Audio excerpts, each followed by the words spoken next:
अरे सुहानी बहू, देख जरा दरवाजे पर कौन है। घंटी बजी है। चाय के साथ साथ गर्मा गर्म आलू के पराठे खाते हुई कलावती सासू माँ ने कहा। सुहानी किचन में हाथ धोकर अपनी साड़ी का पल्लू को ठीक करते हुए दरवाजा खोलती है। अरे भैया, आप कैसी है तू सुहानी? ठीक हूँ भैया। प्रणाम मौसी जी। प्रणाम प्रणाम।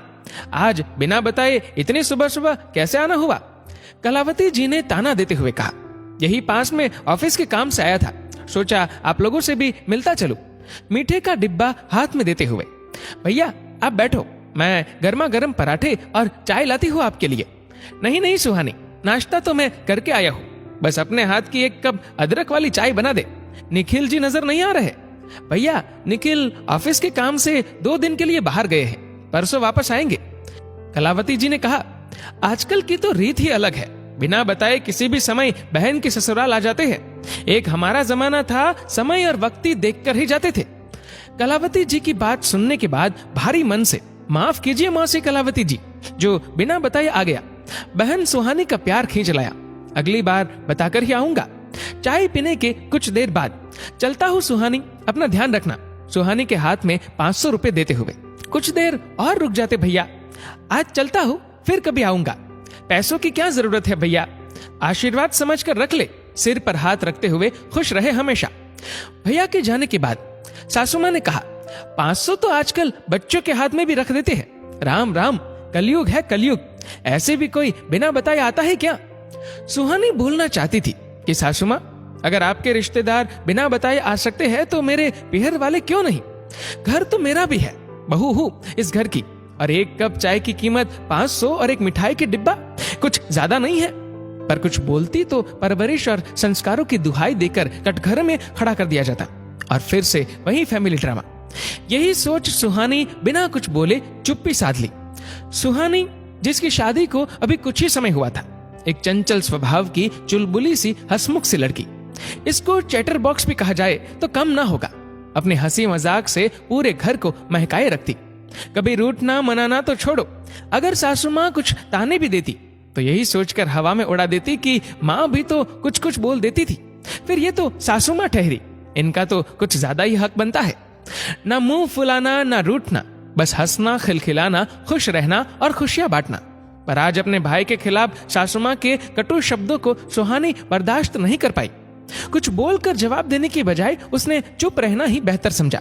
उस दिन के बाद से सुहानी बिना कुछ बोले सासू माँ का और घर का काम निपटा अपने कमरे में चली जाती। सासू माँ अगर कुछ बोलती तो हाँ या ना में उत्तर मिल जाता, बाकी कोई बात नहीं, सिर्फ और सिर्फ चुप्पी। सासू माँ को 2-4 घंटे तो कुछ महसूस नहीं हुआ, पर रात होते होते सासू माँ को कुछ अटपटा लगा। अगले दिन सुबह सासू माँ की बहन, जो उसी शहर में रहती थी, सासू माँ से मिलने आई। कलावती, सब ठीक तो है ना? हाँ जी, सब ठीक ही है, पर ये आजकल की बहू जब देखो मुंह चढ़ाकर बैठ जाती है। बड़ों का मान सम्मान तो बचा ही नहीं है आंखों में।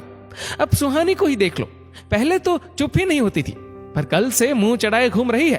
तभी सुहानी चाय नाश्ता लेकर आ जाती है और बहुत प्यार से मौसी जी को चाय नाश्ता कराती है। सुहानी के जाने के बाद मौसी जी बोली, कलावती, तुझे तो बहू में दोष निकालने की आदत हो गई है। इतनी अच्छी संस्कारी बहू मिली है, अब सारा दिन थोड़ी ना बत्ती सी दिखाकर टूथपेस्ट का ऐड करती रहेगी। 2 दिन बाद निखिल के आने पर, बेटा तेरे जाते ही सुहानी तो बदल गई, ना मुझसे ढंग से पूछना ना बात करना, सारा दिन बस अपने कमरे में रहना। क्या नई बहू के यही लक्षण है? क्या हुआ सुहानी, तुम माँ का ध्यान नहीं रखती और ना उनसे बातें कर रही हो? निखिल, माँ से पूछना, उनका कौन सा ध्यान नहीं रखा मैंने? खाना पीना, दवाई गोली और पूरे घर का काम करती हूँ, एक कप चाय तक तो बनाने नहीं देती। फिर तुम माँ से बात क्यों नहीं कर रही?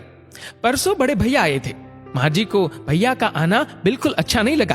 क्या मेरे पीहर वाले मुझसे मिलने भी नहीं आ सकते? कुछ बोलती तो बदतमीजी कहलाती। अब क्या चुप रहकर अपनी नाराजगी भी ना दिखाऊं? माँ जी मुझे कुछ भी बोले, कोई भी ताना मारे, मैं चुपचाप हंस के टाल देती हूँ, पर मेरे पीहर वालों को कुछ बोलेगी तो मुझे अच्छा नहीं लगता। बोलते बोलते दिल का दर्द आंखों से बह निकला। तभी कलावती जी वहां आ जाती है। अरे, अपने मन की बात मन में क्यों रखी?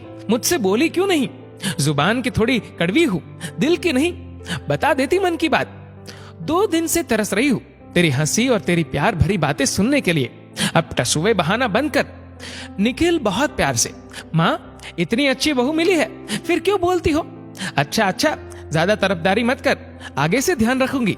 और हाँ, कल बहू को उसके पिहर घुमा ला, बहू का मन अच्छा हो जाएगा। अंत भला तो सब भला। दोस्तों, आपकी इस वीडियो के बारे में क्या राय है, नीचे कमेंट करके जरूर बताएगा। और अगर आपको वीडियो अच्छा लगा हो तो इस वीडियो को लाइक करेगा, शेयर करिएगा ज्यादा से ज्यादा लोगों तक। और ऐसे ही और भी इंस्पिरेशनल वीडियोस के लिए सब्सक्राइब करें हमारे यूट्यूब चैनल को और फेसबुक पर फॉलो करें हमारे पेज को। धन्यवाद।